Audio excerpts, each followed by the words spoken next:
सियासी मैदान की हर बड़ी खबर से आगाह रहने के लिए हमारे चैनल आजाद सियासत को सब्सक्राइब करें और बेल आइकन को प्रेस करें। रिचर्ड गार्नेल की जो अपॉइंटमेंट है स्पेशल मिशंस के तौर पर डोनाल्ड ट्रंप ने जो अपना नुमाइंदा बनाया है कि दुनिया के जो हॉट स्पॉट्स हैं वहां पे वो फोकस करेंगे, इंक्लूडिंग वेनेजुएला और ये वो। मामला ये है कि ये जो शख्सियत हैं रिचर्ड, ये एक बहुत एग्रेसिव ये शख्सियत है। इनकी शोहरत भी बहुत एक वसीले आदमी की है। ये जर्मनी में सफीर रहे हैं डोनाल्ड ट्रंप के पहले जो दौरे हुकूमत था, और उस जमाने में जर्मनी में जब ये थे तो पूरे यूरोप को उन्होंने वैसे बांध के रखा हुआ था एक थानेदार की तरह, और उसके साथ एग्रेसिव हैं।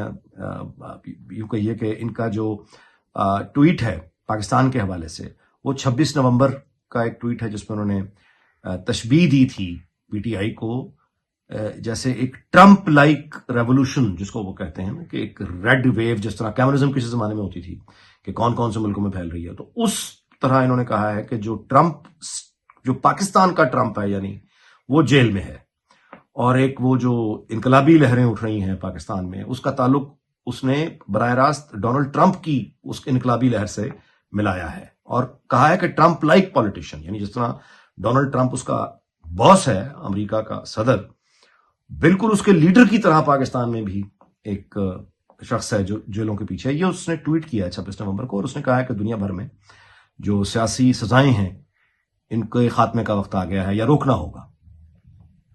अच्छा, अब ये हमें समझ आ जाता है कि इमरान खान का जो गैर मामूली एतमाद है, मिसाल के तौर पर 15 दिसंबर के हवाले से जो आया कि पार्टी में जो भी लीडर इसको नहीं मानता वो पार्टी छोड़ के चला जाए, उन्हें किसी चीज की परवाह नहीं है। तो इस कॉन्फिडेंस की एक रीजन हमें समझ आती है कि डोनाल्ड ट्रंप जिसने कहा था कि वो अफगानिस्तान में हुई अमरीकी शिकस्त की जो तौहीन है उसका वो इंतकाम लेगा, अमरीकी जनरलों से लेगा, और वो उन लोगों को यानी देखेगा जिन लोग। अच्छा, तो मैं आपसे गुजारिश करूं कि इसमें ये ज़हन में रखना चाहिए कि वो मार्को रूबियो हो या वो जो कि उनका जो अमरीकी अब वज़ीर ख़ारजा होगा डोनाल्ड ट्रंप का, या वो तुलसी गारबर्ड हो जो NID नेशनल इंटेलिजेंस की जो डायरेक्टर है, और या फिर ये रिचर्ड गार्नेल। ये एक ही मिजाज है, यानी एग्रेसिव है, ज्यादा मतलब है कि ये डिप्लोमेसी पे यकीनी रखते हैं और डंडे से बात करते हैं।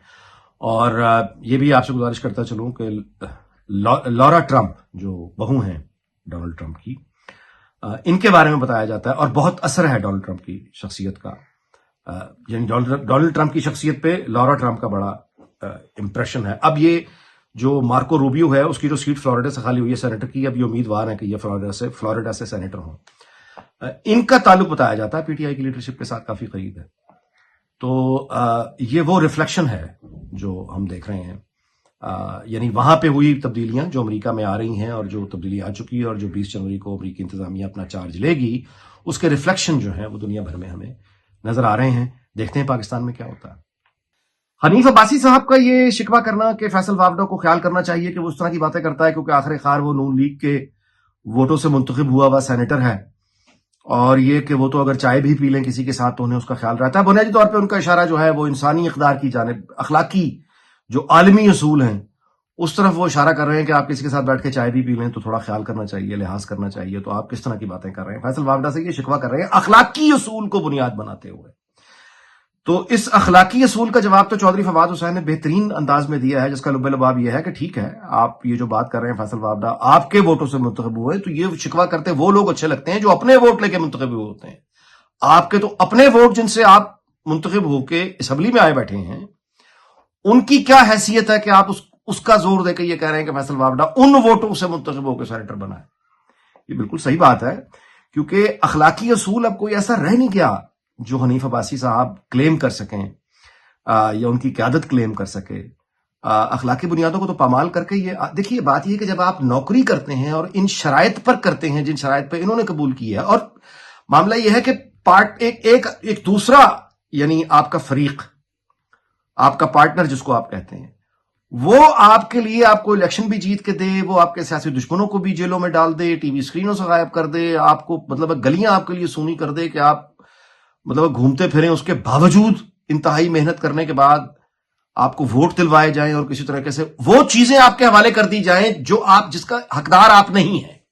اصل بات یہ ہے کہ وہ اسمبلی کی نشست آپ کے پاس ہے، جو نشست آپ ڈیزرو نہیں کرتے ہیں، اس نشست کے حلقے نے اگر آپ کو ہرا دیا ہے اور اگر آپ کسی اور کی مدد سے وہاں پہنچے ہیں تو آپ تو ڈاکہ مار کے پہنچے ہیں نا.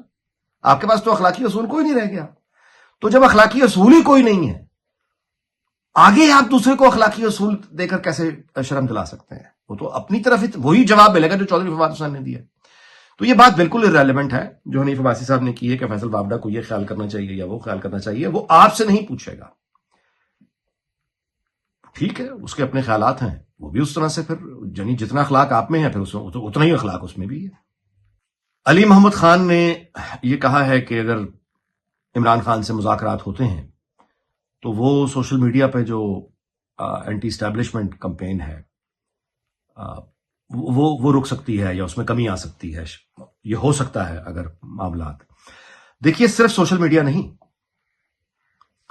اوور آل جو ڈیڈ لاک ہے اس کے ختم ہونے کے لیے یہ انتہائی ضروری ہے کہ پی ٹی آئی سے مذاکرات ہوں اور کسی نہ کسی اس بند گلی سے نکلا جائے اور آگے نکلنے کا کوئی راستہ ڈھونڈا جائے. سوشل میڈیا پہ جس طرح کی آرگنائزڈ، پروفیشنلی آرگنائزڈ اور آرٹیفیشل انٹیلیجنس کی مدد سے جس طرح کی تباہ کن فوٹیج اور ریلز چل رہی ہیں، ٹک ٹاک پہ جو کچھ چل رہا ہے وہ کسی ایک فرد کے خلاف اب نہیں ہے. وہ تو ایک یوں کہیے کہ کھلی ایک، اللہ معاف کرے لیکن ایک طرح کی خانہ جنگی کو دعوت ہے. اور نظام یا آرڈر کسی بھی ملک کا اگر ٹوٹ جائے تو اس میں پھر فاتح کوئی نہیں ہوتا، کیونکہ بچتا ہی کوئی نہیں. اس میں تو پھر پیور جنگل کا قانون ہوتا ہے. جس کے ہاتھ میں بھی چاقو ہے، تلوار ہے، بندوق ہے، وہ دوسرے کو لوٹ لے گا. 47 میں جب پارٹیشن ہوا ہے اور پاکستان بنا ہے تو اس وقت بھی اگر آپ غور کریں تو تمام قتل و غارت گری تھی، اس کے پیچھے جو مرکزی وجہ تھی وہ یہ تھی کہ آرڈر تھا ہی نہیں. نہ پولیس تھی، نہ فوج تھی، نہ انتظامیہ تھی، کوئی تھا ہی نہیں.